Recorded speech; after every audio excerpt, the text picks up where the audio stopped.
It's Tuesday, September 12th. Welcome, everybody. John Aravosis here with the Aravosis Report, coming to you live from Washington, D.C. to talk about the latest news in the war in Ukraine. As always, let me get rolling on TikTok here. While I'm doing that on my iPad, introduce yourselves, say where you're from if you would. We always like to do that as a starter. Go live, okie dokie, adjusting my mic. I have to at some point, it's hard for me to talk softly. I have to at some point take advantage of this mic because it's a very good mic. But the mic, this mic's really good at talking softly too. I always say I'm going to do like ASMR Ukraine updates. Anyway, hello everybody. Hey TikTokers. Howdy. Good chunk of news today. Boom. As always. Anyway, hello all. What's going on? We're going to wait a minute or two, as we always do, for folks to arrive from TikTok and YouTube and everywhere else, since you kind of just get the message right as I'm going live from the services. So we like to do that. Always like to hit a few hundred. Thank you, Big Hawk. I wait sort of until it hits about 500 or 600 folks on TikTok, and then we get rolling. Anyway, woo. Hello, Minneapolis. Hey, Kilo. Who else we got here today? Oh, and thank you to the YouTube subscribers, Karen, Greg, Carrie, David, Brandy. We've got a lot of you guys today. Dark Irish, Greg, and more gift from Red Watts. Thank you. And Diana, Dark Irish, Karen, Ann. So I'm scrolling back. Susan. Okay. Can't get all of you, but that's pretty good. I think I get a lot of you. And on TikTok, who do we have for our TikTok subscribers? Big Hawk, Webadeb. I got my glasses on. Marcy. We got Poppy. I'm trying to look here without going nuts. Marcy, Webadeb, Red Watts, Street Rat, Scott. That's it for the moment. I think that's it for the moment. Yeah. Hello, guys. Anyway, hello, everybody. Yes. Another minute, we'll start. How's the UN? Who's at the UN? Big Hawk? Thank you, Chad. Thank you, Lee. Oh boy. And I got another shipment of another care package from Vlad today in Ukraine. Oh my God. This one was even better than the previous ones. Thank you, Big John. I've got my what was it? Oh, the camouflage nets. I got the new camouflage nets. Very exciting. The Ukrainian military camouflage nets. We've been fundraising to make camouflage nets for the Ukrainian military, and we have had them make a few of the nets for us to auction off to you guys. So thank you, DMR. And we use the auction. 50% of the auction money goes back to help Ukraine. 50% goes to help me because I do this full time and it pays my bills. Well, I already unwrapped them, Deb, but I could possibly show them at the end. There's a lot of, there were a number of really, they're just really cool stuff. Some stuff I can't show, I think. I think there's something I can't show you. But Crusher, you and I will talk privately about that one. But the other stuff is pretty cool. I mean, it's all pretty cool. Thank you, Jonathan. There's a big piece of an Russian, armored personnel carrier. I mean, the damn thing's this big that Vlad had them cut up for me. That one I may be paying Vlad myself. I may not be auctioning off that one. I may just give them my money for that one because it's too freaking cool. It's just this huge piece. Anyway, I'll show you guys later. Anyway, guys, welcome all. I am John Aravosis. This is the Aravosis Report. This is my nightly show where we talk about the latest news from Ukraine.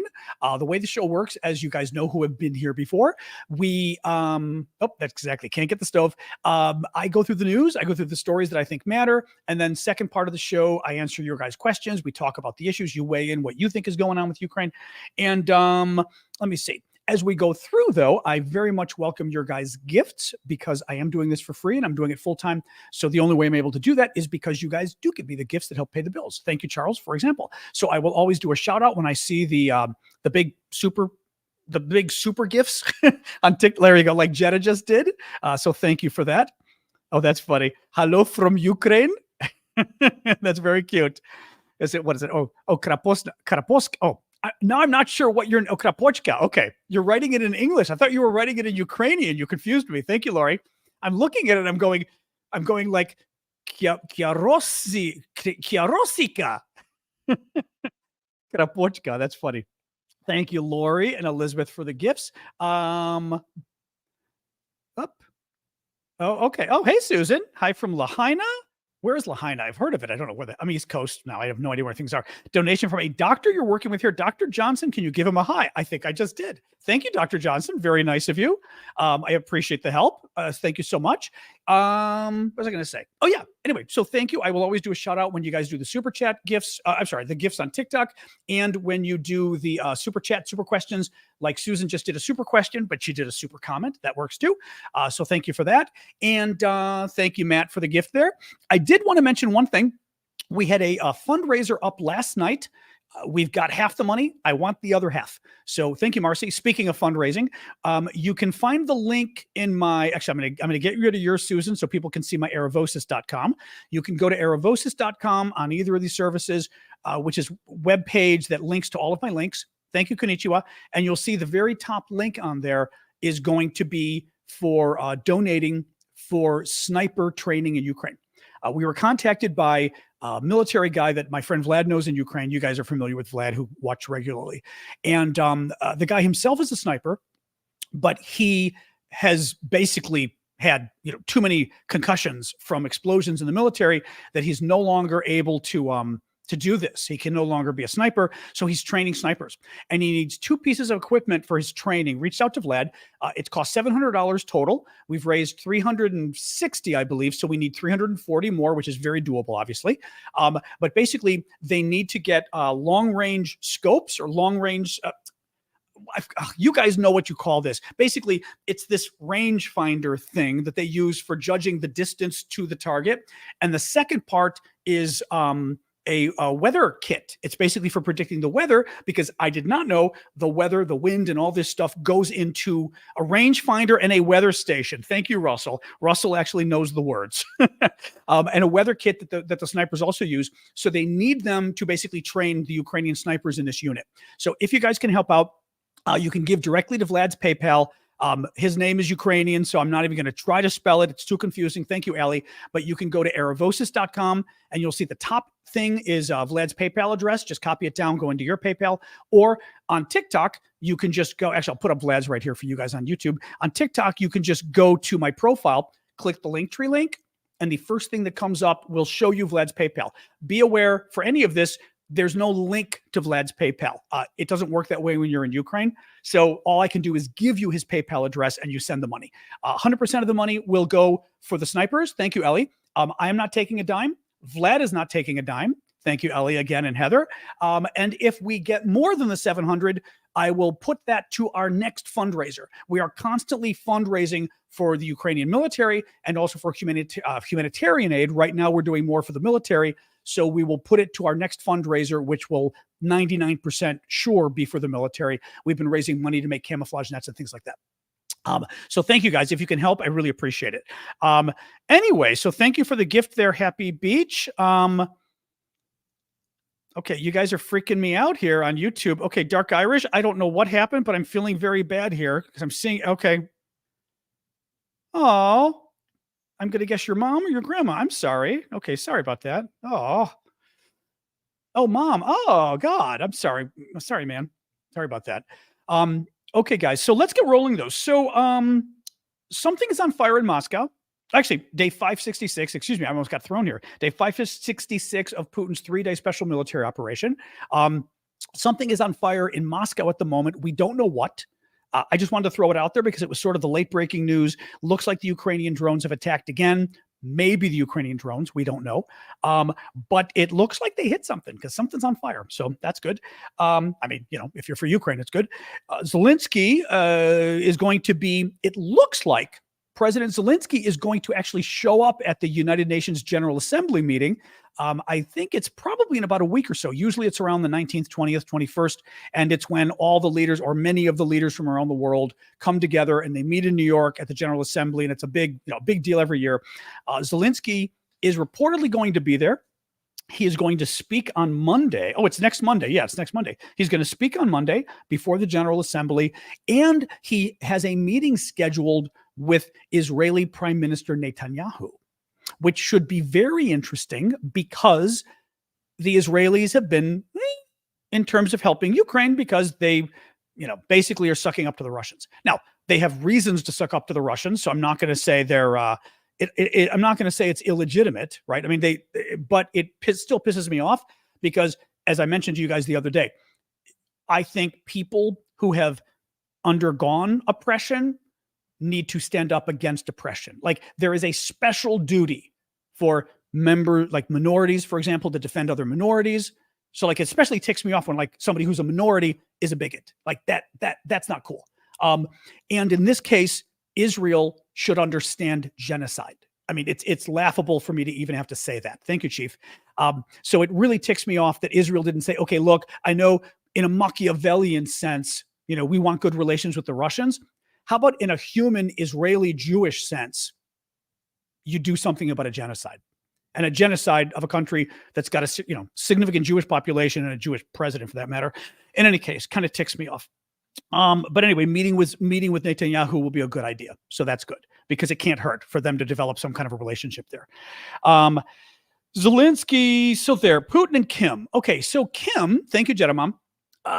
As you know, Putin is expected to soon meet with the dictator of North Korea, Kim Jong-un. And hang on, I'm trying to take that down. Hang on, guys, I'm going to move this off the screen. Thank you. Who's that? Brock and Jetta. Thank you guys for the gifts. Zelensky is going to be meeting with the North Korean dictator, Kim Jong-un, who is in Russia right now, in the Russian Far East, in the Southeast. Possibly they're going to meet in Vladivostok. Nobody's really sure. Kim is already there meeting with Russian officials. He just met with the governor. He met with some minister of Putin. I don't know who, trade minister, whatever he was. Agriculture, I think, is there too. Thank you, Benji and Mark. But Putin will be meeting with him. And as we talked about yesterday, the concern is, and I mean, it's pretty well established at this point, that Putin is meeting with Kim in order to get artillery, among other things, artillery shells. And Kim is meeting with Putin in order to, we believe, get satellite technologies, particularly GPS type technology, nuclear submarine technology, possibly food, possibly hard currency. The Russians are pretty hard up at this point. It is considered very embarrassing for Putin to have to basically get on his hands and knees and go to one of the poorest countries of the world, North Korea. I mean, it really is, though. Like, a quarter of the population is starving. 25% of North Korea is facing starvation. The rest of it, the rest 75% faces subsistence level of food and economics. So not great that Putin is basically having to beg to them. But the concern is that Putin is so desperate for ammunition that he may give North Korea something significant. So that's got people very concerned. A little more on that. So Michael Clark at Sky News gave some of the data about just how Russia's doing with their artillery. So this is kind of interesting. He says the Russians began this war with, we thought, stocks of about 20 million artillery shells. Okay. He says, so they're deep into those stocks now. He also says that the Russians are using up about 6 to 7 million artillery shells a year. It's been a year and a half since the war started. That would put you at around 9 million or 10 million. Thank you, Pam. 9 or 10 million artillery shells that the Russians have used to date. Thank you, Kankaranga. And therefore, the Russians would have about 10 million artillery shells left. Well, again, sounds like a lot, right? They had 20 million. They've got 10 left. Sounds like a lot. But if they're spending 10 million a year, thank you, Pam, they've only got enough artillery shells for one more year, and then it's gone, right? And who are they going to get artillery shells from?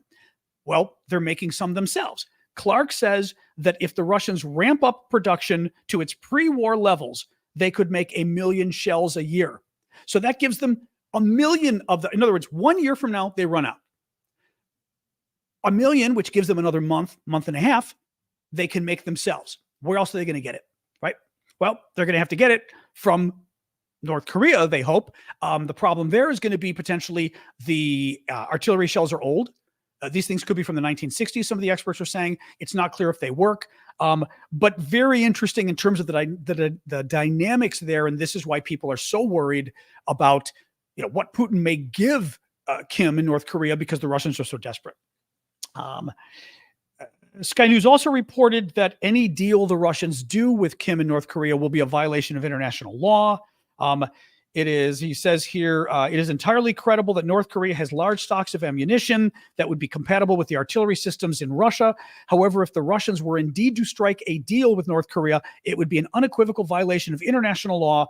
The United Nations Security Council resolution from 2009 completely outlaws the procurement of any type of weapon and related equipment from North Korea. Russia's already committing genocide. They don't care if they're breaking the law, but it is illegal what they're doing.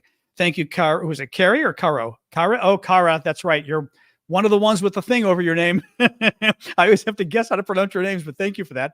And thank you, Pam, for the llama. Just make sure I didn't miss Conquerangan. Okay, I didn't miss too many of you guys. And Arifa, good to see you. A little more news. Putin came out today. I think he's at he's in the Russian Far East, but he was at some conference or whatever. Thank you, Nicola.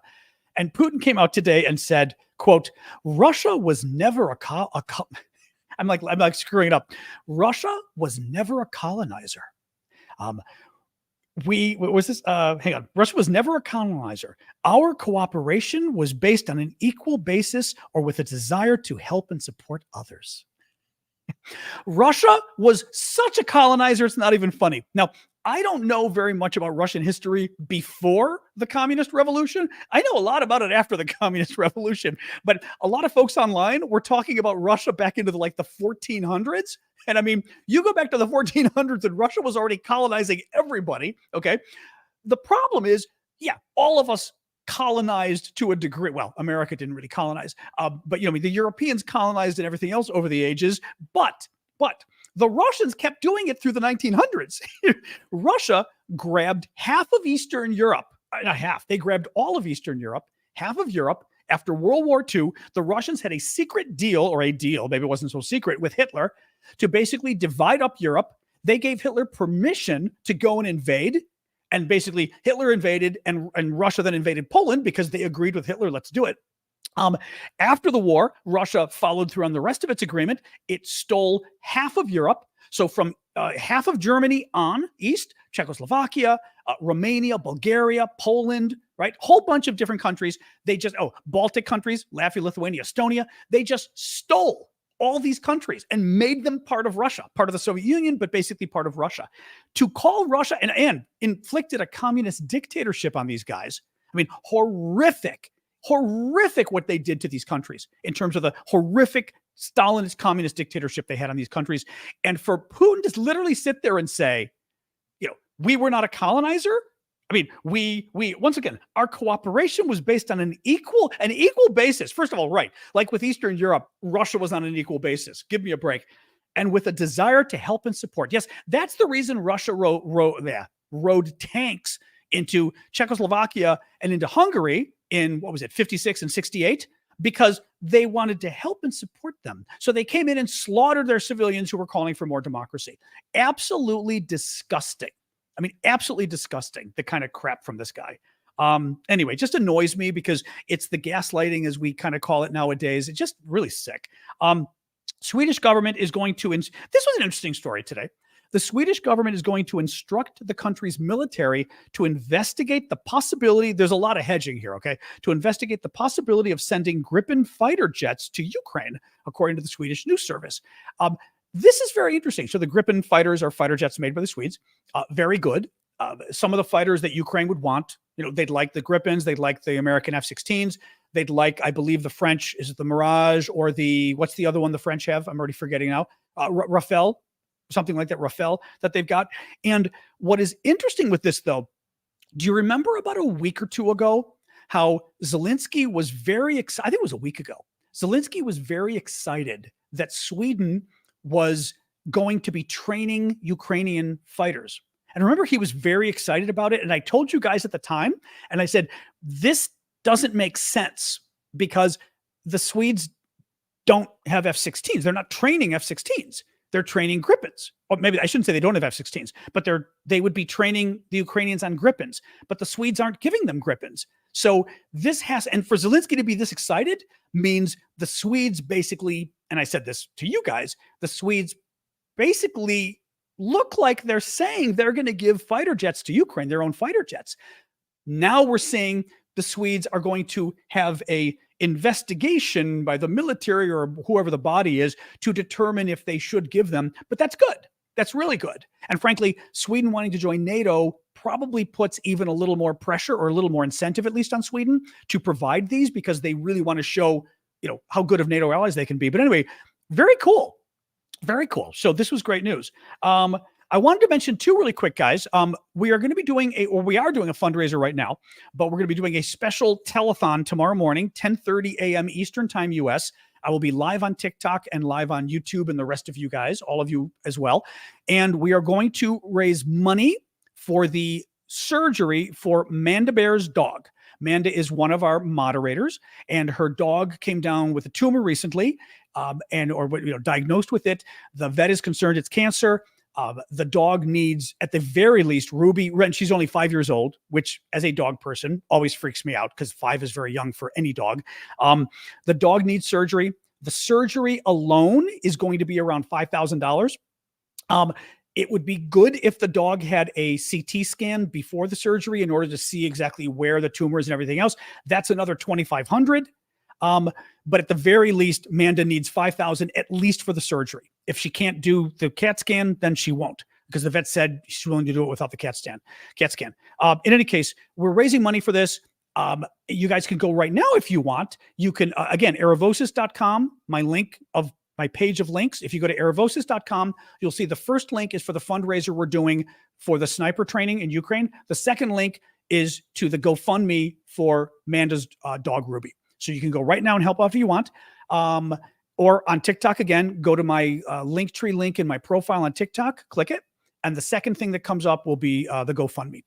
So anyway, check it out if you can. If you guys can help, I appreciate it. Otherwise, as I said, we will be live tomorrow morning, 10:30 a.m. Eastern time, US. I will be live on here. I will be live on YouTube and everywhere else. And, we'll talk Ukraine. And I mean, it's a fundraiser, but I mean, I'll talk Ukraine. Maybe Vlad said he may be able to join us. My friend Damien's going to join us in person. You guys that have been here before know we really like Damien. So hopefully we all can join us, and maybe we can raise just a little more money. She's got about half the money she needs for the surgery, at least, which is great. So hopefully we can do that. Oh, that's funny, Nancy. Okay, Nancy made a joke, but actually, Manda, I will say Nancy's joke was pretty good. She goes, "Wouldn't that be a dog scan rather than a cat scan?" Okay, that was in view of the subject matter, I normally wouldn't be up for jokes. That was a pretty good joke. Okay, fair enough. Now you got to donate after making a joke, Nancy. So anyway, all right, guys. So thank you. If you can help out, and Marvin, I am so sorry to hear that. God, hopefully they can do something with that too. Oh my God. Just anyway, like life, life kicks in. It's terrible. Vlad will know, Ron. Thank you very much for that. Yes, Vlad absolutely knows. He's not getting any money for anything else at the PayPal link. Yeah, he knows. Thank you. Thank you so much for that. All right, guys, let's keep going here. And thank you, by the way, everybody who gave, including Ron, to help out as well for our fundraiser for the snipers, but also if you can help out for Manda as well for the surgery for her dog, that would be lovely too. All right, let's keep going here. There's another story today. Thank you, Bonnie, which kind of ticks me off. Well, this ticks me off. Anybody who watches the show. There is yet another report today, this time from CNN, that says, Biden is considering, okay, Ron, but Ron, apologize right now and delete that little comment, or I'm going to have the mods ban you on YouTube. Totally inappropriate. So inappropriate. Okay, delete that right now, or mods, take him out. But sorry, somebody just made an incredibly rude comment, and that kind of stuff. No, we don't do that. Okay, no, I don't just want to ban Ron because but if Ron wants to apologize and take it down, that's fine. Otherwise, he's gone, because you just don't say that to somebody. Whether true or not, you don't say that to somebody. All right, I'm sorry. We're back here. All right, guys. So CNN is reporting the other thing, and also I'm already talking about attackums that pisses me off. So you already got me on a story where Biden's got me pissed off, and now this. So CNN's reporting that Biden is that the Biden administration is in conversations about what to do about ATACMS for Ukraine. ATACMS are the long-range missiles that Ukraine's been wanting for a while. These are really important for Ukraine to get. They're fired from the HIMARS. They can go 200 miles, 300 kilometers. Very important for Ukraine. Right now, especially, Ukraine needs these in order to be able to hit the right here to be able to hit the Russian logistics network, which goes along a Ukrainian highway here. Russia's over here. Russia's also over here. So if they want to supply their troops in the occupation, they either come across the Kerch Bridge here, which Ukraine keeps hitting, right? Or you come across here from Russia and you take the sort of coastal highway down Ukraine. Well, in order to hit that coastal highway, the Ukrainians need longer range missiles. They need the ATACMS. Well, the Biden administration keeps like discussing this and thinking about this and all this kind of crap. You know what I mean? All right, Ron, you're going. You didn't want to apologize. You're gone. I'm sorry. That was incredibly rude to say.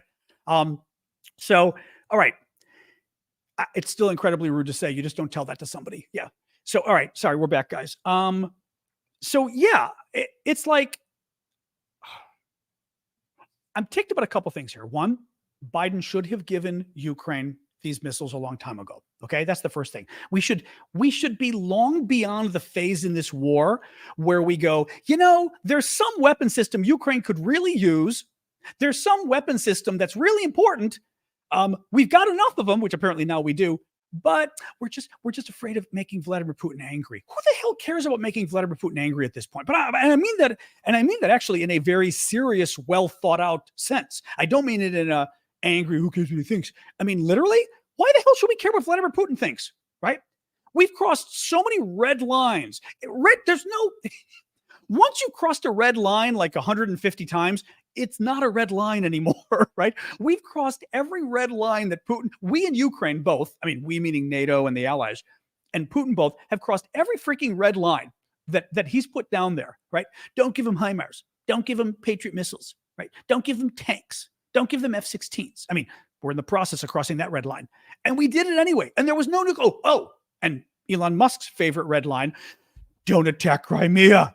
Don't use drones to attack the Russian fleet in Crimea, or the Russians have assured Elon they will use their nukes and launch nuclear war. Well, the Ukrainians have repeatedly attacked the Russian fleet in Crimea. And as you will notice, it is a nice sunset, but it's not a nuclear winter sunset, right? Elon was wrong. It is ridiculous that we're still sitting here and we're still having this discussion about actual things we could do to help you. And I mean, we can do.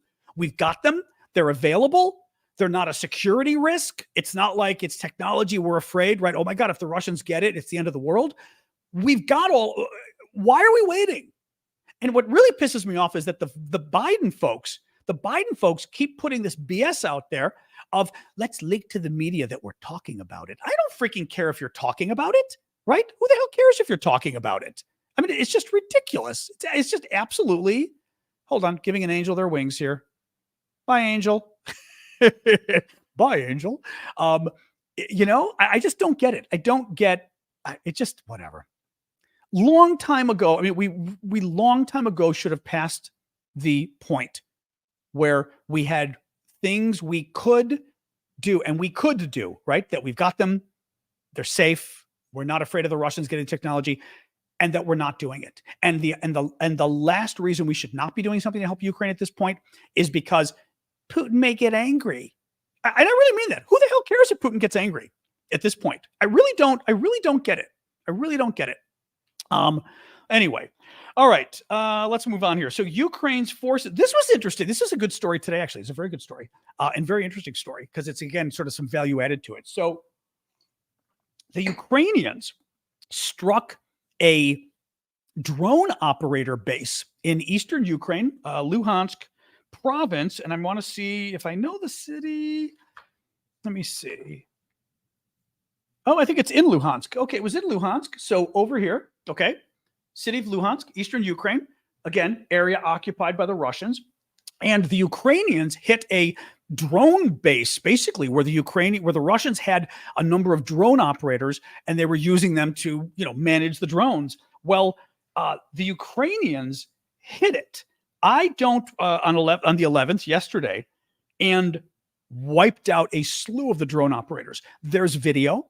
I can't show it to you. It's not gory, but it's one step shy of gory. And these are the kind of things that I don't think I can show on TikTok and YouTube. But basically, the video shows a drone watching. Usually they have like a drone watching and then whatever's attacking, right? So the drone is watching, and you see easily 8 or 10 guys running around. I mean, like walking around in a circle, basically. Discord, I could show it. Yes.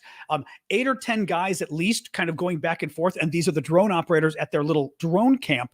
And all of a sudden, in the middle of the little area they're standing, huge bomb. Like, there's no question that the explosion. I mean, if the circle of the ground they're all standing on, like a driveway, is this big, the explosion is this big. These guys are gone. I saw it on Twitter, absolutely gone. Now, what is important about this is much more important than, oh, the Ukrainians did a strike today and they were successful. Going after drone operators, at least from the folks I read online, the defense experts, going after drone operators is way better than just going after drones. I mean, blowing up some Russian drones is nice. Going after the drone operators means, right? I mean, it's sort of it's the reverse. Quoting the Bible about this might be a little gross. It's the reverse of the biblical quote about, give a man a fish and he eats a day, teach a man to fish and he's, he never worries about eating again, or whatever the expression is. It's kind of the same in reverse.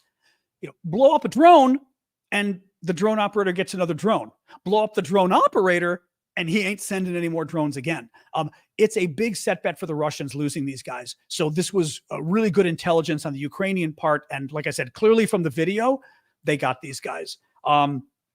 Quoting the Bible for attacking the Russians. Well, it's not a biblical thing. It's a Chinese thing. Get out. Is it Chinese? I thought it was biblical. Yeah, as soon as I was saying it, I was starting to worry it wasn't biblical. Where is it from? The teach a man to fish thing. Is it Chinese? Let me know real quick. It's oh my God. As soon as I said it, in my head, I was going, you're saying it's Chinese. Okay, but Ash is saying Bible. Callum's saying Chinese. All right, you guys need to agree amongst yourselves. All right, somebody Google it. Teach a man to fish. Teach a man to fish. Somebody Google it. I thought it was biblical too. Okay, Google it. Google it. Google it. Could be the Chinese. Don't want to culturally appropriate the Chinese. But anyway, what else we got here, guys? So Elizabeth Warren, Bloomberg is reporting the Chinese Bible. That's a nice compromise. I like that one. Bloomberg is reporting that Elizabeth Warren is calling for an investigation of Elon Musk and SpaceX because of the allegation, or I should say the confession from Elon, that he at least refused to turn on. Well, actually, we don't know what the hell the story is here. We know that Elon, at the very least, seems to have admitted to Walter Isaacson, a very famous American journalist, that he turned off the internet in Crimea to stop a Ukrainian attack on the Russian fleet in Crimea last fall. And Elon found out about the attack. He got very upset. He talked to the Russian ambassador. And of course, you'll be very surprised to hear that the Russian ambassador apparently told Elon, bad idea attacking our fleet. And Elon said, okay, right? Literally calling the Russian. What the hell did he think the Russian ambassador was going to say? Oh, it's okay. Attack our fleet. It's fine, Elon. Don't worry about it, Elon, right? So that was my Trump voice when Trump does stories. Well, anyway, Elon, at least, it keeps changing the topic here, right? At first, Elon admits to Walter Isaacson that he killed the attack. He literally unplugged the internet for the Ukrainians for Crimea and killed the attack mid-attack, okay? That was the first thing.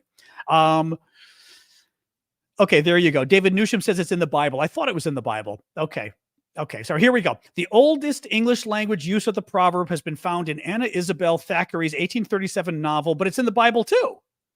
Okay, I'm just going to... Is a quote from Chinese philosopher Lao Tzu. All right, well, maybe both the Bible stole it. Jesus stole it from the Chinese. Okay, cultural appropriator that he is. Although I guess he's allowed to if he's the son of God. Because he's kind of responsible anyway. So in any case, Elon either turned off the Wi-Fi to Crimea, killing the Ukrainian operation, or he turned off the Wi-Fi before because he didn't want Ukraine to attack Crimea. Either way, Elon didn't allow the Ukrainians to attack Crimea. And now I think Elon's lying about it now, but whatever. Bottom line is he's at least admitting that he refused to turn it back on. Okay. Elizabeth Warren raised the issue. Let me quote from her really quick. Congress needs to investigate. Elizabeth Warren, is a Democratic U.S. Senator. The Congress needs to investigate what happened here and whether we have adequate tools to make sure foreign policy is conducted by the government and not by one billionaire. The chairman of the she's on the Armed Services Committee. The chairman of the Armed Services Committee also weighed in, Jack Reed, a Democrat, and said he was also concerned about the issue given that governments traditionally have controlled satellites and presidents decided what to do with them. It really is an interesting issue. I mean, I think kind of a bad issue. Elon eventually, I was reading about this, sort of the way SpaceX works. I believe the number I saw was 12,000 satellites he's going to have in orbit. Some people have said more. I thought it was 12,000 I saw the other day. That's a hell of a lot of satellites. I mean, are we just letting anybody put satellites up there? Right? I mean, what's stopping when the other companies catch up? What's stopping all of them from putting 20,000 or 12,000 satellites up? I don't get it. I mean, it seems a bit crazy, first of all, that like anybody can do this, but also that we are going to be relying on some private company. The whole thing strikes me as really, it is space pollution. Thank you, Elizabeth. The whole thing just seems very crazy to me. Julius does a super chat, so I'm going to trust Julius. Yep, he says, give a man a fish and you feed him for a day. Teach him how to fish and you feed him for a lifetime is a quote from the Chinese philosopher Lao Tzu, founder of Taoism. Thank you, Obi-Wan. All right. Well, there you go. All right. There you go. I will believe Julius. And thank you for that, Julius. So there you go. Denmark. Oh, this was good too. Denmark is going to supply Ukraine with military equipment worth 5.8 billion Danish kroner, around $830 million, in its largest aid package since the beginning of the war. This is particularly interesting and important because Denmark isn't a big country, right? So the fact that Denmark is going to be giving almost $1 billion is a really big deal. David, what are you trying to get help with on TikTok? I see you saying the mods aren't helping. What are you trying to do? Real quick. Exactly. Callum can help you. Callum's helpful. Callum can even go drinking with you. He's like multi-purpose mod because he's Irish. Not Irish. He's Irish. The Irish can do that too. He's Scottish. So, drinking and helping you as a mod are Callum's special superpowers. Thank you, Timothy, for that. He wants to unban someone. Who's that? I know I almost called you Irish. Robert. I don't, guys, go ahead. I'm happy to unban somebody. Go ahead and unban him. Like I said, if people ask politely, I don't mind the unbanning. So, hey, Corey, Frontline, you're over in Ukraine volunteering? I assume. Wow. I mean, good for you. A little scary. I've been reading about, some of the volunteers lately. Oh, that's the bad one? No, Robert. No. Robert, sorry. Yeah, we can't. Robert, I'm sorry, but Robert passed the creepy line too many times. Sorry about that. But yeah, no. Yeah. Sorry about that. But too many creepy things from Robert. He made like a Hitler reference and all sorts of crazy stuff. That stuff doesn't fly. So yeah, let him know that, but you don't go making Hitler references. You just don't go doing that. Yeah, that was not cool. So sorry about that. Yeah, he keeps asking me on Twitter and I'm not going to let him back because it was too creepy and it got creepy with the mods, all sorts of weird stuff. Anyway, enough of that. All right, what else we got, guys? So, sorry, was that the Denmark? Oh, I did have one final story. This was interesting too. Listen to this. Last story. Ukrainian military personnel are taking part in the Sea Breeze multinational naval exercise launched on September 11th, yesterday, under the leadership of Romania. The Sea Breeze Storm Breeze drills, organized by Bucharest and Washington, are scheduled to last until September 15th. And I cut off the end of it, but it also includes forces, I believe. It might be the French. It was a very interesting collection. It's off. I cut it off at the bottom of my notes. It was a very interesting collection of additional things. Additional countries in Europe that are going to be there. Just very interesting that you've got Ukraine participating with other European countries in a naval exercise. I just thought was kind of just interesting, right? And good, obviously good too.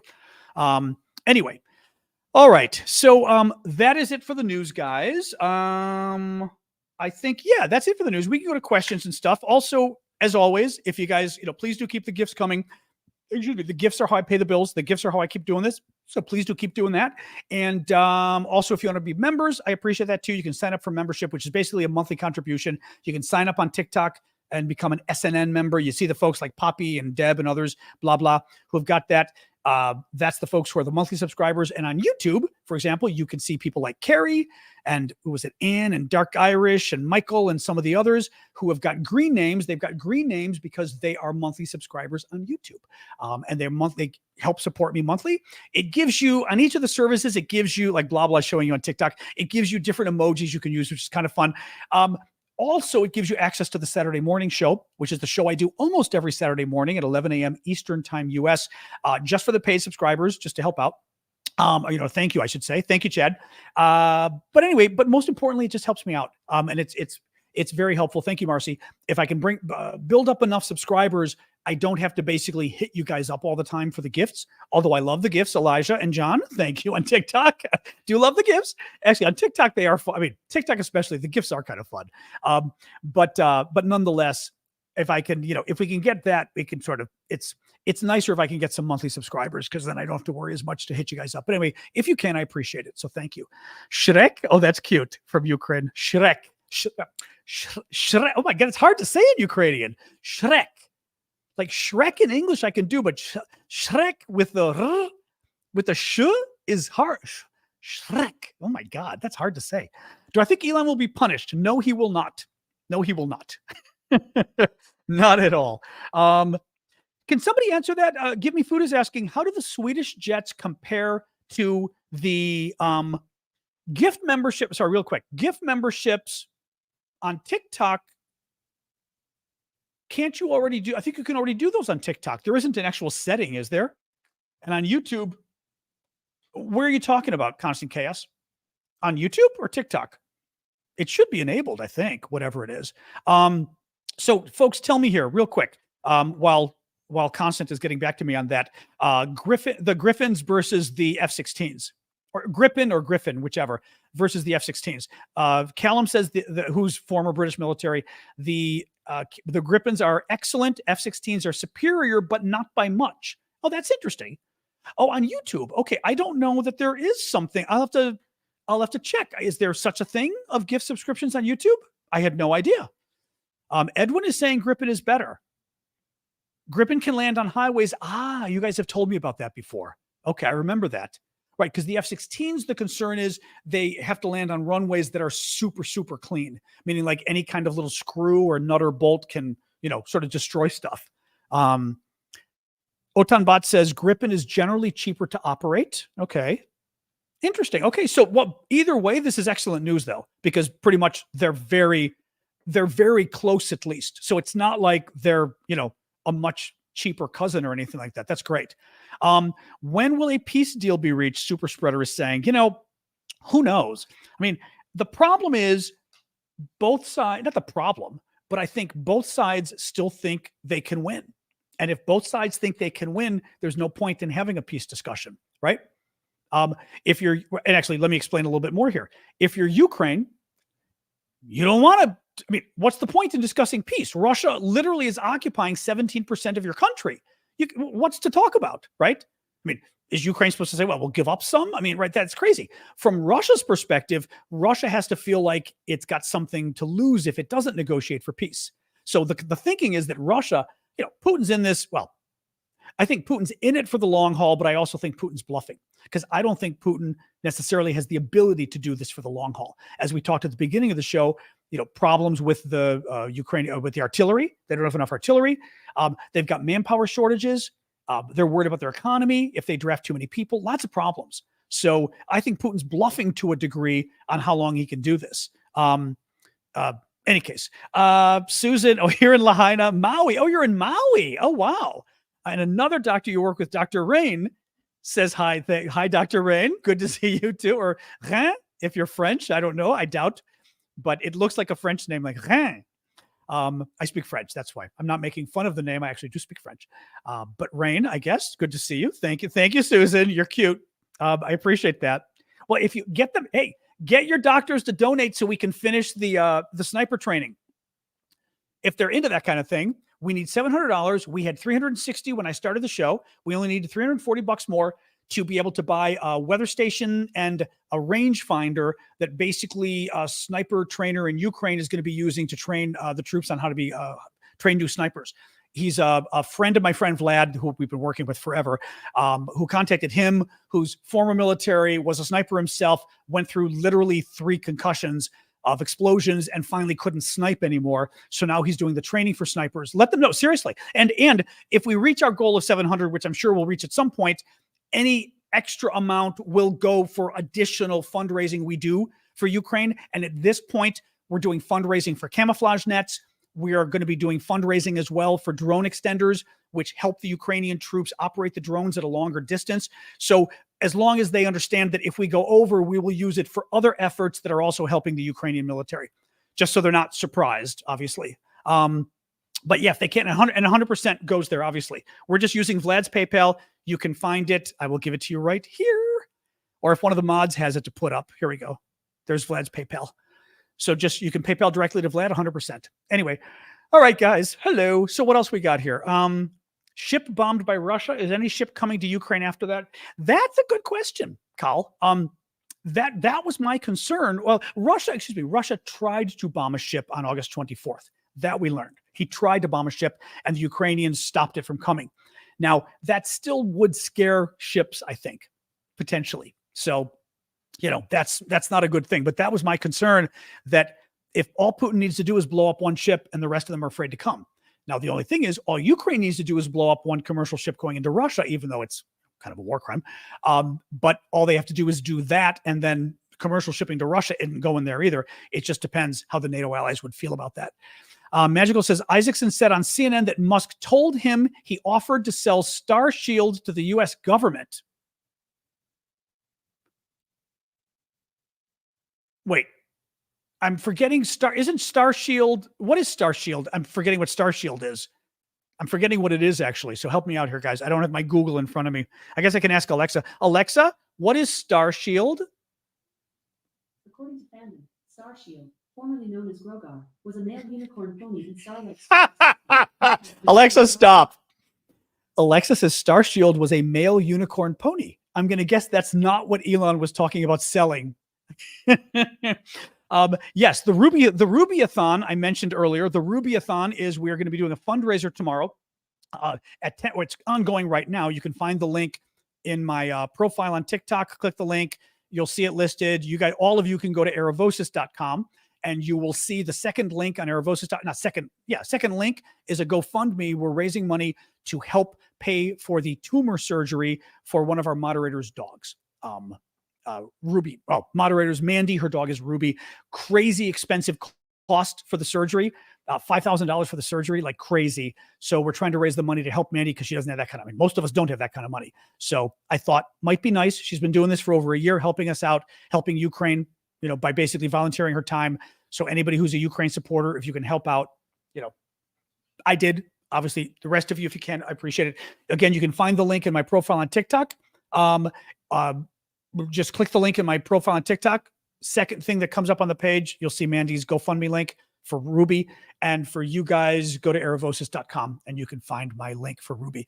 Annie says, missing topic number 4, what other sanctions or pressure can be put on North Korea to not supply military support to Russia? Okay, the U.S., I was reading an article on this today. The U.S. is again threatening today, like they put out a statement, whoever, State Department or the White House, I don't know, that we're threatening more sanctions on North Korea if they give Putin weapons. But again, what more sanctions are there, right? We've sanctioned North Korea to death, and we're not going to get sanctions through the UN Security Council. That's for sure, with China and Russia. So I'm with you. I don't see what else we can do. I just don't get what else we can do to help. So I'm not convinced we can, to be honest. I'm not a sanction expert, but I think the very fact that we're not hearing anybody give details of, oh yes, if North Korea did this, they would immediately lose this and this and this, ain't hearing that, right? So makes me a little suspicious. Elon is saying he will sell Starlink, to the US and is wanting to create a Star Shield. We'll sell Starlink to the US. Interesting. Having said that, the U.S. could just appropriate it. I know we don't do those kind of things, though, and we shouldn't do those kind of things because we want to keep, business climate good in America. So we do, even though I can't stand Elon, we do want to be careful with that kind of stuff. Interesting, though. Interesting. I'm not sure I want Elon to get another $100 billion, to be honest. I don't know about that. And Evie is asking, do you know what the attempted attack on the 24th, the ship was West African, it was Liberian, which could be, it was Liberian. Well, Liberian flagged, but the problem is Liberian flagged is kind of like being, a business registered in the Cayman Islands, right? Or in America, a business registered in Delaware. It doesn't mean anything. It's just, I guess, a place where it must be either cheapest or legally easiest to register. So a lot of ships are flagged in Liberia, right? So it doesn't really mean anything. I will say this. Russia probably doesn't care about Liberia, so they're happy to blow up a Liberian ship, right? What I'm curious about is who actually was the customer, right? Like what country or what business or whoever was buying the cargo on the ship, right? That's it. And what nationality were the sailors on the ship? That's interesting too. What was the crew? In terms of who was Russia going to kill? That's interesting. But I don't know. Look at more here. Oh, Starshield is the military application of Elon's satellite system. Okay. Kelly says, I thought the U.S. was already funding it. Okay. Oh,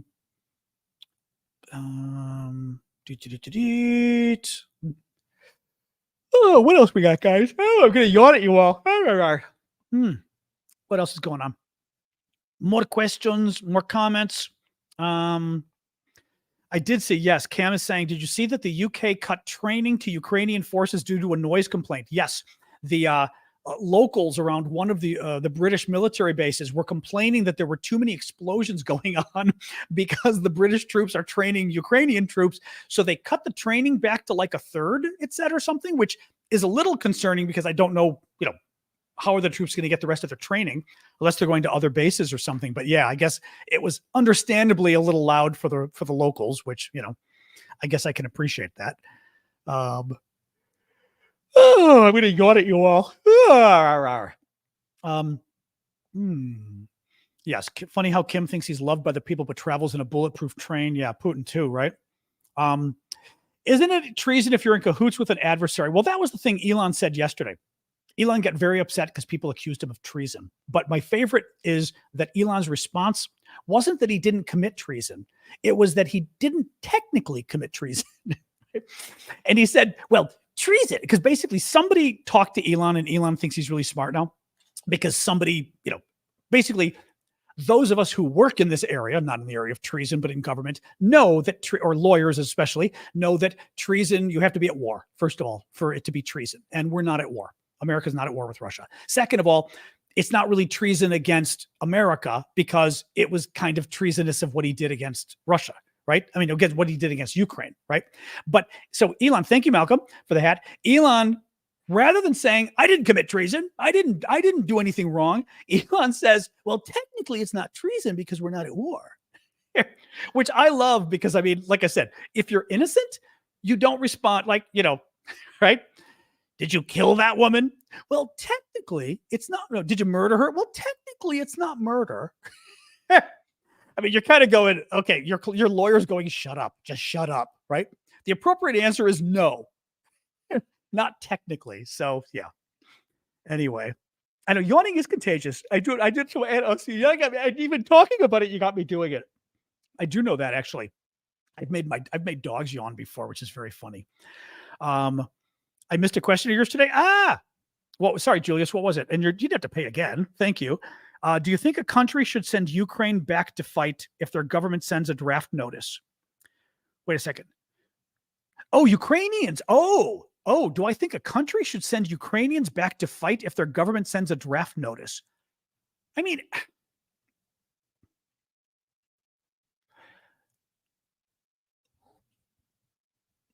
well, I'll go legalistic on this. Okay. You'd send people back for the same reason you'd send anybody back, right? You've got to have an extradition treaty with that country and they have to have broken a law, right? If somebody, fled the country illegally, okay, and you've got an extradition treaty and you can prove it in court or whatever, then you get the guy back, potentially. A good point. Terry says Canada didn't send our guys back. I mean, it's an interesting point. Now, I don't know enough about why Canada didn't. I mean, I know Canada didn't in Vietnam, but it's a good question as to why Canada didn't. Now, on its face, America in Vietnam is, thank you, JRD, America fighting in Vietnam is a little different than Ukrainians fighting in Ukraine, right? Thank you, Macabre. You could argue whether Vietnam was a good idea. I mean, yeah, you'd have a very difficult time arguing that Vietnam was a good idea, right? But it's not like Vietnam was the great patriotic war in the sense that Ukraine is, right? So, I mean, I just feel like there might be a different argument if you're talking about Ukraine, but I don't know. I guess that's an interesting question as to whether sort of, if you want to call them draft dodgers or whatever you want to call it, how they should be treated internationally. I don't know. Sorry,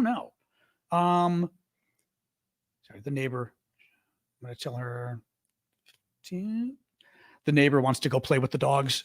I'm telling her after the show. I don't know. Interesting question. It's an interesting question.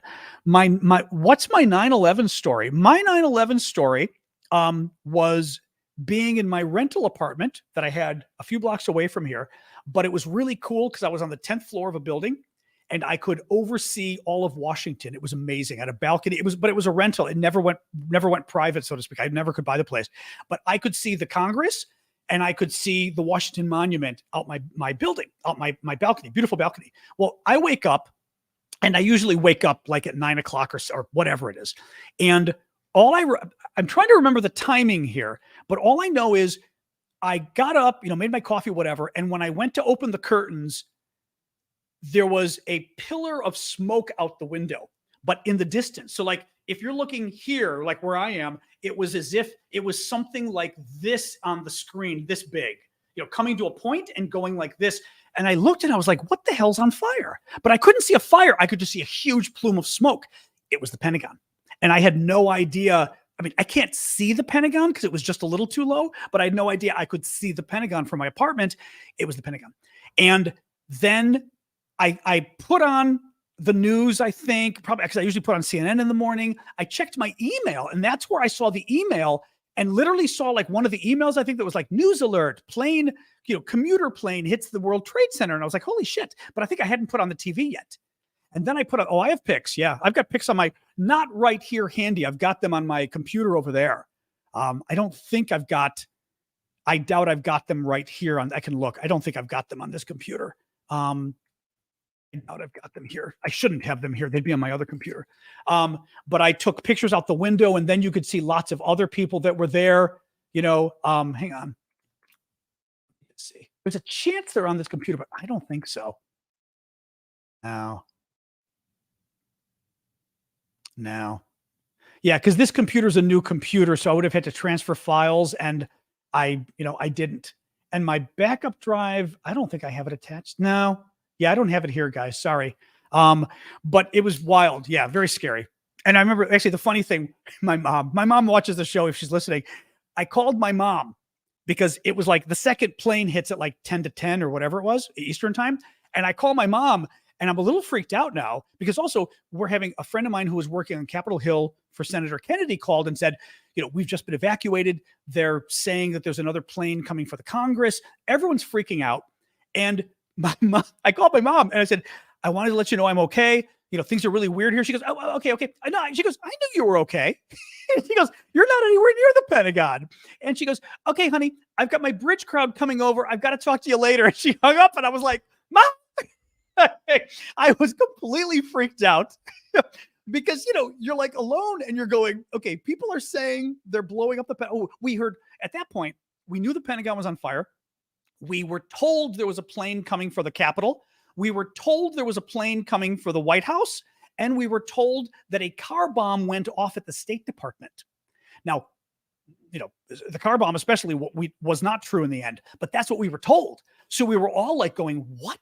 And when I tried to call my mom, initially I couldn't get through the phone lines because the phone lines were so busy because everyone was on the phones, which never happens in America. I've never had a landline phone line not get through.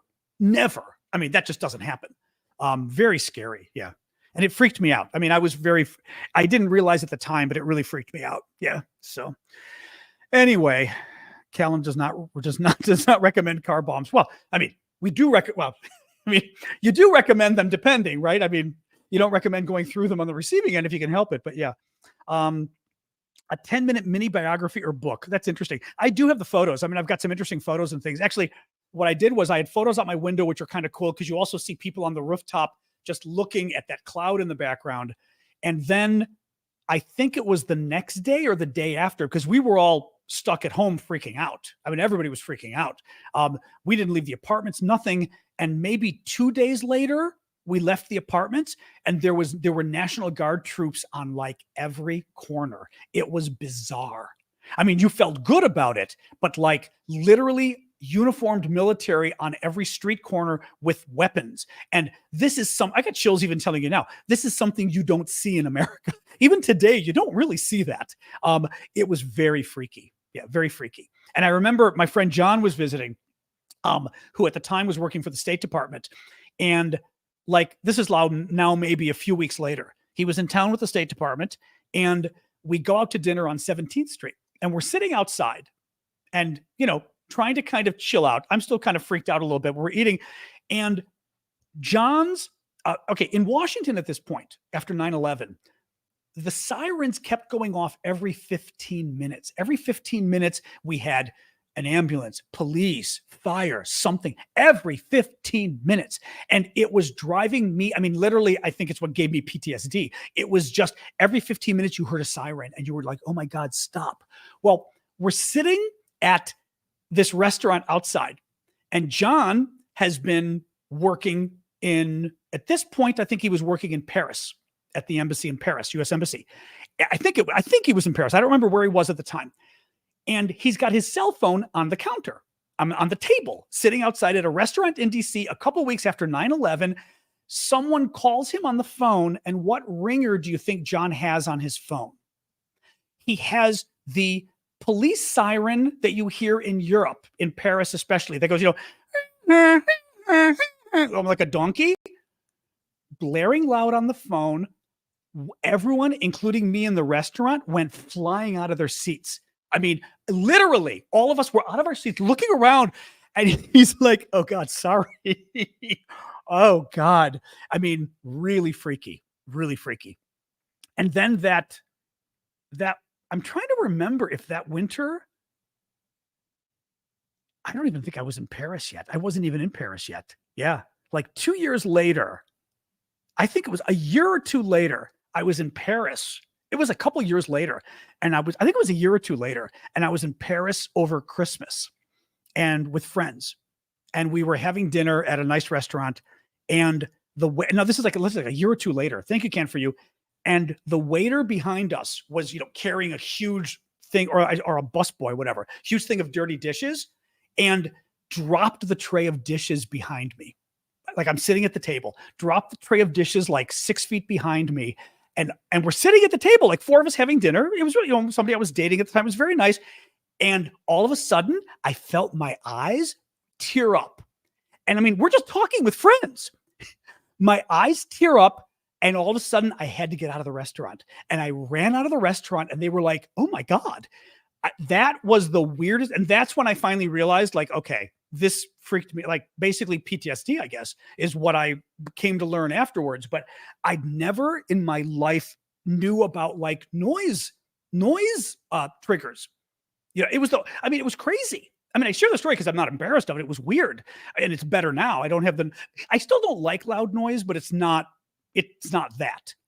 But I mean, literally dishes dropping in a restaurant and tears well up and you have to run outside because you can't be there. And I'm outside and they're like, are you okay? I said, yes, I don't know what's going on. And that was the weirdest part. Trying to tell my friends, I said, I have no idea what I'm doing.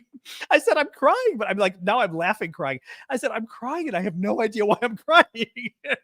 Anyway, and I think one of the friends maybe said that too. He was like, yeah, this is like PTSD. Planes flying low. That's interesting that Ash says that. That was another thing in Washington. Planes don't fly over Washington, D.C. anyway, because of, Well, actually, in general, I don't think we've ever had planes fly over Washington, D.C. They fly like nearby.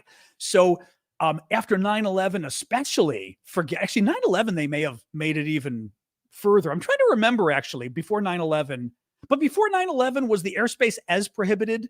It is now. But before 9/11, I don't remember if it was I think it was prohibited. But after 9/11, coming to Chicago or New York, even New York was banned for a little bit, but going to Chicago and for the first time seeing a plane fly overhead, like overhead, freaked me out because you don't get that in DC. It just doesn't. You don't. I mean, there are no planes overhead. It's just not allowed. So anyway, very weird. Lots of weird stories. But yeah, the PTSD thing was just freaky, especially like I said, because I was like, it's noise. I mean, but I think the noise may have been because of the sirens. I'm guessing, because there wasn't any other noise, but the sirens drove me bonkers. Thank you, Velika. Appreciate that. The gift. Oh my God. But yes, Mustard is here and Callum is here. They can tell you better than I'm sure. I can't imagine what military folks go through. I mean, just for me, like I said, 9/11 was freaky enough with the noise and just worrying and stuff, but being in the military and worrying is just a whole other level of, and what the Ukrainians are going through day to day. I mean, just, oh God, very, very freaky. Anyway, but yes, I'm fine now. So thanks for asking, but very scary. So yeah, Julius, you started that whole conversation. Well, I guess you started that and then somebody asked about 9/11, but yeah, very interesting. Julius asks, how is the search for Ukrainian caregiver going for mom? Very well. We met a few of them that were lovely. Actually, the first ones I have to show you. The first ones we met because mom is getting up there and starting to need some help at home, and we'd interviewed a bunch of Greeks, frankly, because we're Greek, and I was like, maybe we need to skip the Greeks because I just found them not very friendly to be. I mean, I'm Greek, but they weren't very friendly. And my sister said, what about Ukrainians? Like, they're here as refugees. Wouldn't it be kind of nice to hire somebody to help mom and at the same time helping them out? Well, this Ukrainian family comes, a woman, her husband, and a sister-in-law, and lovely people. Thank you, Super Hornet. They bring us chocolate. They brought mom chocolate from Kyiv, which was just incredibly sweet. Halfway through the conversation, like half an hour in, the husband, and I think they knew the kind of work I was doing with you guys and stuff. Thank you, Bonnie. And the husband was really liking us. And apparently he turned to them and said, can I go get him the flag out of the car? So they were like, yeah. And they said something about getting a flag. He went to the car and got me their flag. He's got one of those things that hangs on the window, got me their little Ukrainian Europe flag and gave it to me, which was the sweetest freaking thing. Really sweet. And it was just very sweet, but they were lovely. They're not looking for full-time and we're looking for somebody full-time. Mom was thinking about it. We're doing somebody full-time. And there's another woman who we interviewed that was very nice. She's going to come back for a second interview. Ukrainian as well. Very nice. So, I'm hoping mom will get somebody Ukrainian to help her, or Ukrainian sort of refugee immigrant lady, which would be very sweet. So there you go. The Ukrainian symbol. Somebody has to, I've Googled it before, the trident. It's pretty old in Ukrainian history. It literally is a trident. So it's like, if you think of Poseidon and his weapon he holds, that's like the spear or the fork that has the three, things coming out of it. It's a trident. Yeah. It's literally a trident, but the history and the reason for it, I can't remember. You got to Google it. It's not because of Poseidon though, that they do it. It's a bird. There's also an issue of the words, because in Ukrainian, like Russian, one letter looks like a ya, like an A kind of, or I don't know if a ya is like an A, but one letter like this from my angle, this one looks like a ya. This one, I don't know if it's a r or what it is. The letter in the middle, I forget whether that's an u or what that is, but it's it also there's a ya and the other letter going the other way. There's an expression or three. It's three words. That's what it is. Volya, is that it? Meaning freedom? Is that what it is? Volya? Oh, it's a b. There you go. Or boya or volya? Volya, right? So it's like a b. Oh, I guess so. Yeah. So one of them could be like a b. The other one could be the ya, which is like a backwards r. Yeah. Anyway, there you go. Go Google it because there's a whole history of it. Yeah. And why Ukraine, sort of has it. All right, guys, maybe another question or two, and then let's go because I'm going to eat a little something and then take the le. Yeah, and booyah, yeah, booyah, booyah. I'm going to eat a little something, maybe to snack, and then we'll take the dogs to play in the hall. So, v. I always get the v and the b mixed up. I know the b is the funny looking one, but it's still, whenever I see it, I get b and v in Russian and Ukrainian. I've always got to like look twice and go v, b. Volya. That's right. It's that thing. Exactly. I've got to remember that. It's the funny B is B. Yep. All right. Thank you, Chazak. Anyway, guys. All right. I think I'm going to go, guys. This was good. I'm going to do a quick summary of the stories we covered and then remind you tomorrow morning, like I said, if you're around, I'm going to go live on TikTok and YouTube and Twitch and all the other services. And we're going to do a little fundraiser to help Manda Bear with her dog's cancer surgery cost, because it's very America. Are vets, is it cheaper in foreign countries, or is like when you take your dog for surgery, is that really expensive? Because like in America, everything's expensive, whether it's for humans or dogs. But I don't know, like in other countries where it's cheap for humans, like, but that's because it's subsidized, right? Is it cheaper? Because like the surgery is $5,000. And then they also need to do a scan for $2,500 to actually see where the tumor is and everything else. It's crazy. 1,200? Okay. Yeah. Anyway, so I'll be back tomorrow. We'll be back tomorrow at 10:30. Well, tomorrow night, 6 p.m. Eastern, of course, to do this show. But 10:30, we're going to be back to in the morning to talk about Mandy's dog. My friend Damien will be here. Vlad may maybe drop in. Thank you, Happy Beach, as well. And we'll talk about Ukraine. I mean, obviously, we can talk about Ukraine as well and whatever you guys want. 9/11, whatever topics. All right. Let me do, like I said, the quick summary of the news, and then let's get going, guys, so we can take our dogs to play.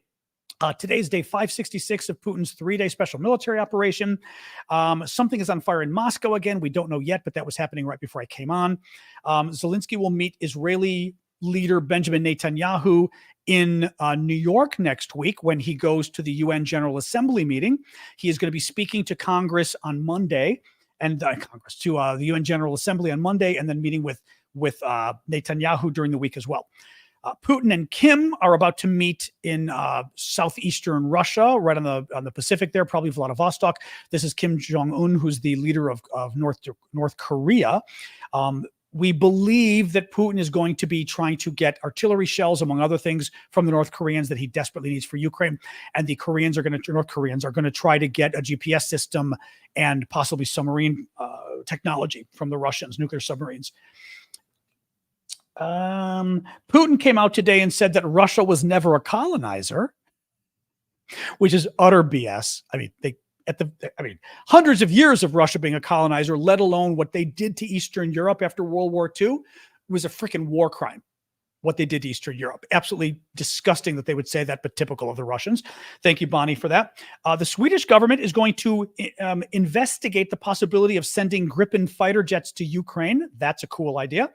There was another story that the Biden administration is still having a conversation about sending Ukraine ATACMS missiles. Maybe they could stop having a conversation and actually just do it. Ukraine's forces carried out a successful strike against a base of Russian drone operators in eastern Ukraine. That was huge, actually. Bloomberg reports that Senator Warren, a Democratic U.S. senator, is demanding an investigation into SpaceX after Elon Musk acknowledged he has blocked Ukraine from extending the private Starlink satellite network for an attack on Russian warships near the Crimean coast. Denmark is going to supply Ukraine with military equipment worth $830 million, which is the biggest they provided yet, but also huge when you consider Denmark is a relatively small country. I mean, that's almost $1 billion. That's huge. And finally, Ukrainian military personnel will take part in multinational naval exercises with the U.S., Romania, and several European countries, which is very cool too. All right, guys, thank you for joining us. As I said, join us in the morning for our special fundraiser for Mandy, our moderator's pet Ruby. We're going to raise money for the dog's cancer surgery if we can. Hopefully. And it'll be 10:30 a.m. Eastern Time U.S. I'll be here on TikTok and YouTube, elsewhere as well. And otherwise, I'll be back tomorrow night, 6 p.m. Eastern, to talk about the latest news from Ukraine. So join us then as well. All right, guys. Thank you, mods. Thank you, guys, for the gifts. Thank you, Gamma Filter, for the last-minute gift. And there you go. All right. We will see you guys tomorrow. maybe both, maybe 2 times tomorrow. All right, guys. All right. Have a good night. You had your bro. Yeah. Ugh. The scan was 150. Okay. Well, that's a much better scan, you know. But yeah, no, this is the scan itself is 2,500, which is crazy. I mean, that's like that's what an MRI costs here. I mean, it's just ridiculous. Our healthcare stuff is out of control. I didn't set up, I'll tell you really quick. Thank you, Jeb. I have not set up the auctions yet this week because I was flying back from Chicago on Saturday, and just everything, everything. Once I got home, I have a bazillion new auction items that arrived. Everything I had ordered and bought and people got for me when I was gone for a month in Chicago, all of the boxes arrived here at the same time. And I went through actually all of them on my Saturday show, but I haven't been able to go through yet to pick what I'm going to be auctioning off. So I may just start again tomorrow, but I've got lots of cool stuff. There's really neat these were some hand-painted fridge magnets that a woman in Ukraine sent. Her daughter is working with the volunteer group that we've been working with, and the mother is an artist, and she makes beautiful paintings. So we've got these things. I think I showed you guys some of the paintings yesterday that she had sent, but there was even more. I'll grab a little bit. Hold on one second. I'll grab a little bit, and then we're going to go. Then I'm going to go have the dogs played. One second.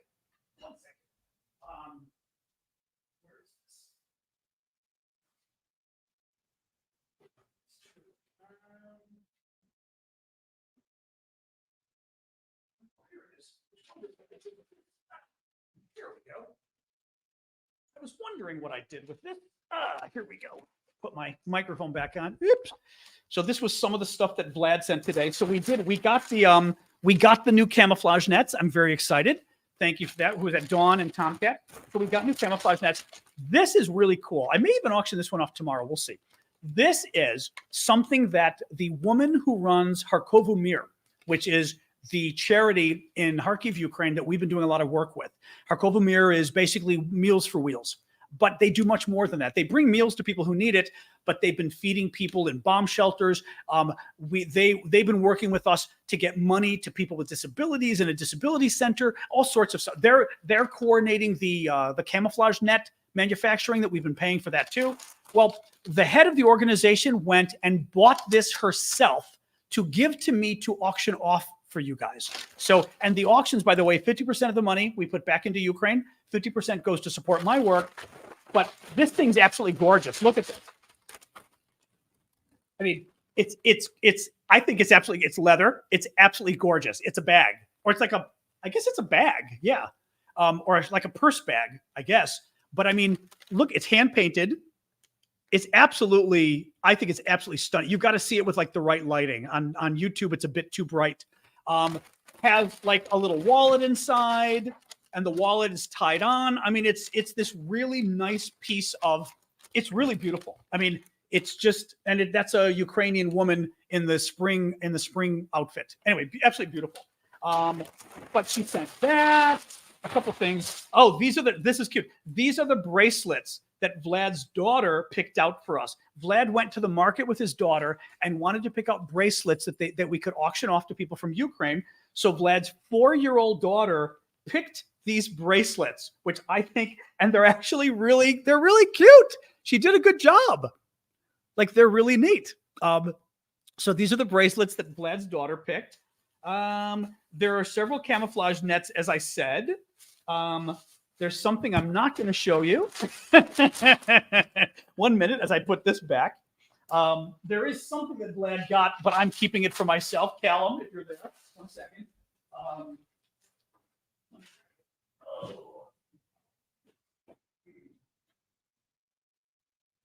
So there is one thing Vlad sent that Vlad knows me. I told Vlad immediately. I said, Vlad, you realize there's no way I'm auctioning that piece off.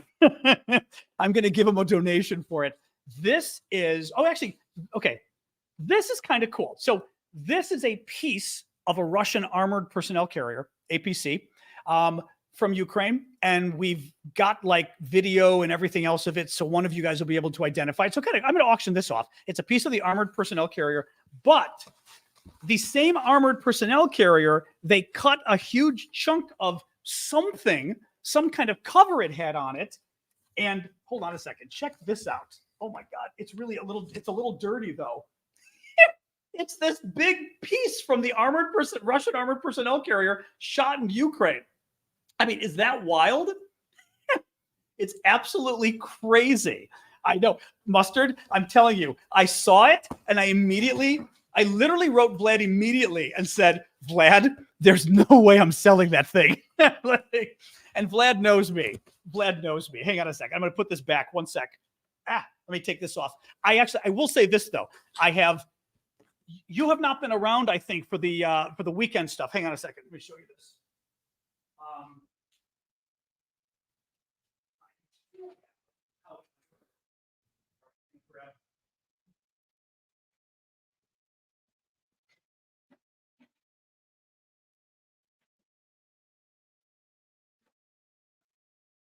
Now, I do have new pieces of Russian fighter jets that were shot down over Ukraine.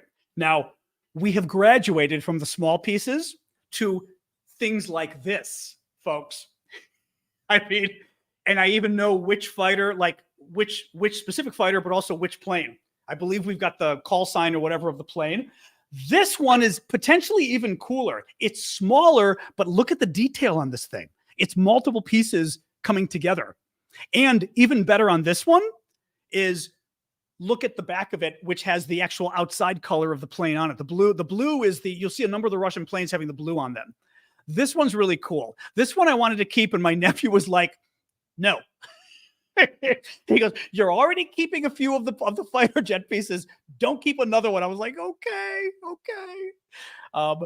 I don't have it in front of me. I've got to look it up. I've got it all cataloged on my computer, like which type of plane, but also which specific plane for most of them we know, which is kind of cool. Oh no, they're not stealth. They're things like Su-34s, I've got to think. I've gotten them written down. What a few of them are. Hang on a second. Put this back. One second here. Those.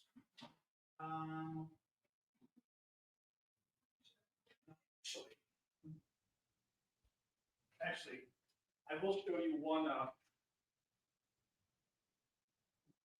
Now, this one I'll show you, but I will say there is a chance that this one is going to get chopped up into three. I hate to do it, but I'm a little worried that as one piece, it might even be too big. This, my friends, is a piece of an Iranian Shahed drone that was shot down over Ukraine. That, to me, is freaking cool. The problem is, as I said, I'm not sure. Well, I don't want to chop it, but I'm almost afraid the bidding won't go high enough. You know what I mean? I had to pay for this. And I'm a little afraid the bidding may not go high enough as one piece, but I also hate to chop up a piece because it's such a cool thing. And what's interesting, by the way, hold on a second. I'm putting this back, but I want to show you something.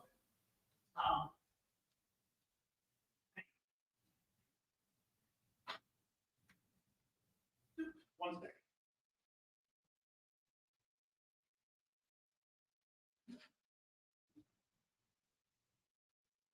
Now, what's interesting about it is I did my due diligence to make sure the drone was real.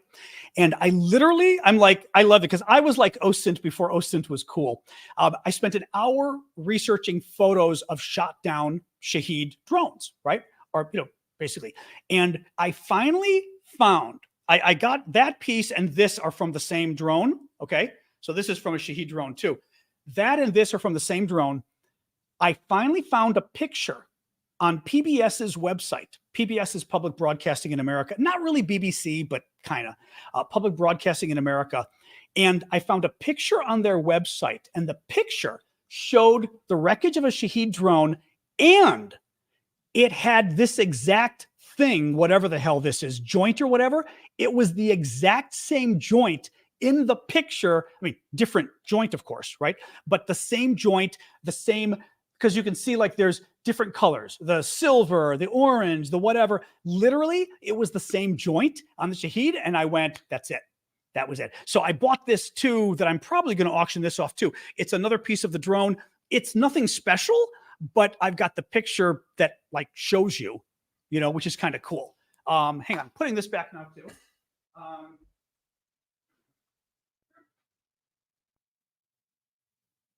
right.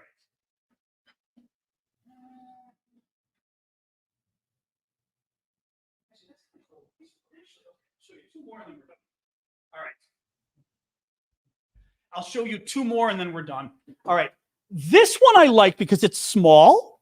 This is a smaller piece, but it's cool because, first of all, clearly it's like, mangled from the, the fall, so to speak, from being shot up. I know which plane that is. I've got to Google and not Google. I have to look at my notes and tell you. But what I like about this one is it's got a piece of the electronics in it, which is really cool. You see? I'll show you guys now.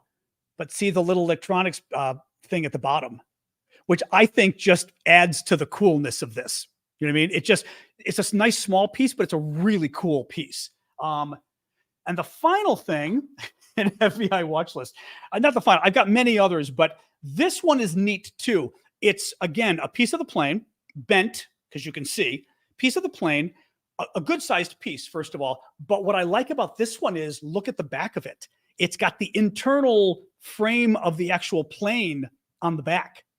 And if you get really close, you can see some Russian lettering. There's like, we were just talking about these letters, GB, like gamma beta, but it's not gamma beta. It's GB 413. You guys can see the GB. So it's even got like the Russian serial number for the part, but it's actually the frame of the plane. Really, it's really cool stuff. I love this stuff. I guess the part number probably, yeah. I find this stuff fascinating. I really do. So as I said, I buy stuff or get stuff that I would want. So that I do keep some of it because I just think it's so cool. But I like to auction it off because I think it's just so cool.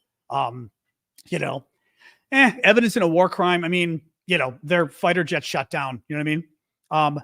Yeah, no. I'm gonna do stickies on there. I actually have photos and descriptions I kept to be safe.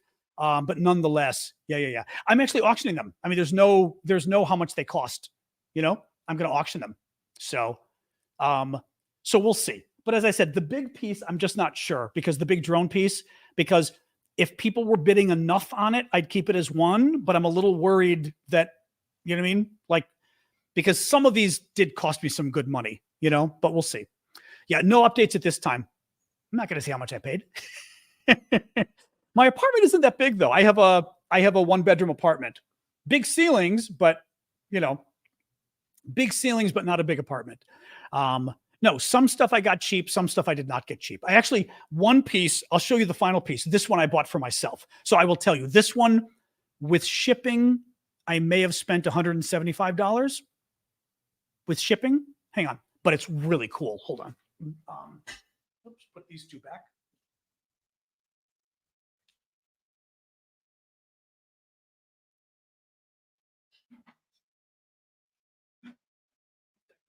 Right? Oh boy. Okay. This one's crazy. Okay. Huge piece from the plane. As you can see, and even cooler, it's got the Russian label on it that tells you what you're supposed to do or not do with the actual piece itself. It's some instruction for what you do with it or whatever. And I mean, like I said, it's this huge piece from the plane. But as I said, this thing I'm keeping. This one I bought on purpose for me. And frankly, it's heavy and big, but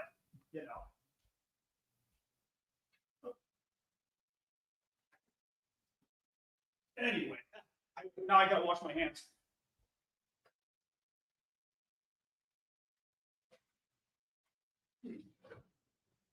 But anyway, I mean, I've got some others back on the desk too. There's not a ton of them, but there are cool. I've got a lot of cool ones though.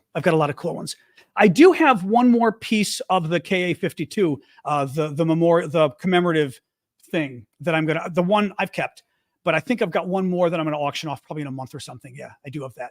Anyway, but I just love this stuff. I think they're so cool. I think they're so cool. But it's hard to sort of figure out, like I said, like the big drone. My concern with the big drone piece is just that, like, I'm trying to do this to raise funds, and it's kind of like, is the big piece going to go for a lot, or would 3 smaller pieces go for the same? You know what I mean? Like it's a tough, you know? Okay, give me the pricing suggestion later. I hate to cut it because I do think, okay, they're in the hall. All right, we're coming. All right, guys, I'm going to go. They're in the hall. That's Sasha's dog friend. All right. Okay, guys. All right. Talk to you later. All right. We're coming. We're coming. Oh, God. Okay.